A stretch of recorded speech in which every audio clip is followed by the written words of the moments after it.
राधे राधे। मृत्यु। आज मैं बात करूंगी मृत्यु के ऊपर। मृत्यु लोक में रहकर हम मृत्यु से डरते हैं। मृत्यु लोक में रहकर हम मृत्यु से नफरत करते हैं। कल कहीं ऐसे ही किसी के घर जाना हुआ जिसके बेटे की डेथ हो गई, किसी की 30-32 साल का लड़का साइलेंट अटैक की वजह से। मैंने नोटिस किया है कि हम जब कभी ऐसे कहीं जाते हैं किसी ऐसी जगह पर, वहाँ हम अपने ही खोए हुए रिश्तों को याद करने लग जाते हैं।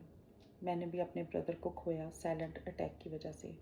मैं उसी को याद कर रही थी और सोच रही थी मृत्यु आजकल बस आ रही है, लोग जा रहे हैं, कुछ पता ही नहीं चल रहा है, टाइम निकल रहा है और मृत्यु लोक में रहकर पता ही नहीं चल रहा कि क्या हो रहा है। और एक मृत्यु होती है जिसमें हम वेट कर रहे होते हैं, जैसे किसी की ओवर एज हो गई है। जैसे मेरी नानी की अभी डेथ हुई 3 महीने पहले, 90+ थी, तो हम उनके लिए प्रेयर कर रहे थे कि वो अपना पेनफुल ना जाएं, आपने आराम से जाएं। तो मृत्यु कभी हम वेट कर रहे होते हैं किसी के लिए कि आए और उन्हें ले जाए, और कई बार वो अचानक आती है, अनएक्सपेक्टेड, और हम उसको झेल नहीं पाते हैं।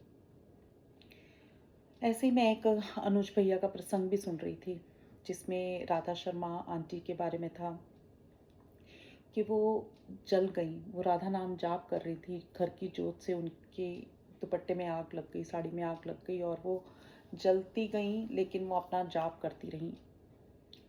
तो मैं सोच रही, ये कैसी भक्ति और कैसा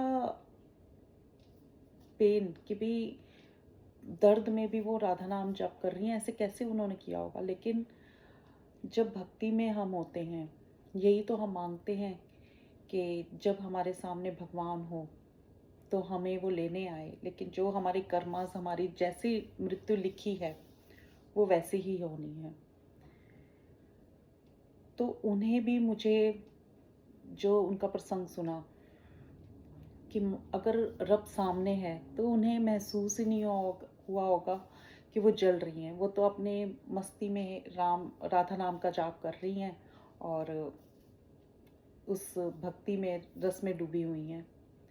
तो यही तो हम मांगते हैं और इसका मैंने साक्षात प्रमाण देखा अपनी नानी की डेथ पे।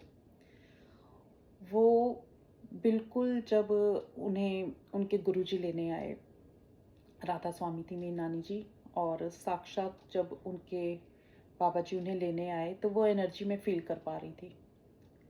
और उन्हें जो उस टाइम आनंद था, उनके चेहरे पे जो नूर था, वो मैं देख पा रही थी। जब सचमुच हमारे गुरु और हमारा रब हमें लेने आता है तो वो उस टाइम पेन नहीं होता। उस टाइम भक्ति में हम जो चीज़ मांग रहे होते हैं, यही तो मांग रहे होते हैं। हम भी तो यही कहते हैं कि मैं जैसे कहती हूँ, गुरु जी मुझे आप लेने आना। क्योंकि जब रब लेने आएगा ना तो आपको कोई दर्द नहीं होगा, मृत्यु का कोई भय नहीं होगा। आप हंसी हंसी खुशी उस लोक में जाने के लिए तैयार हो जाएंगे जहाँ आपको आपका गुरु लेकर जाएगा, जहाँ आपको आपका रब लेकर जाएगा। तो मृत्यु से भय नहीं, मृत्यु के लोक में रहकर हमें मृत्यु ने हमें टाइम दिया है कि ज़िंदगी को जियो, तो वही हमें करना है। ज़िंदगी तो हम सोच रहे हैं बहुत लंबी है, नहीं, ज़िंदगी 4 दिन की ही है। 2 दिन निकल चुके हैं, ये दिन जी रहे हैं, 1 दिन और रह गया है, उसे जीना है। तो मृत्यु लोक में ज़िंदगी को जियो और मृत्यु के भय से बचो। राधे राधे।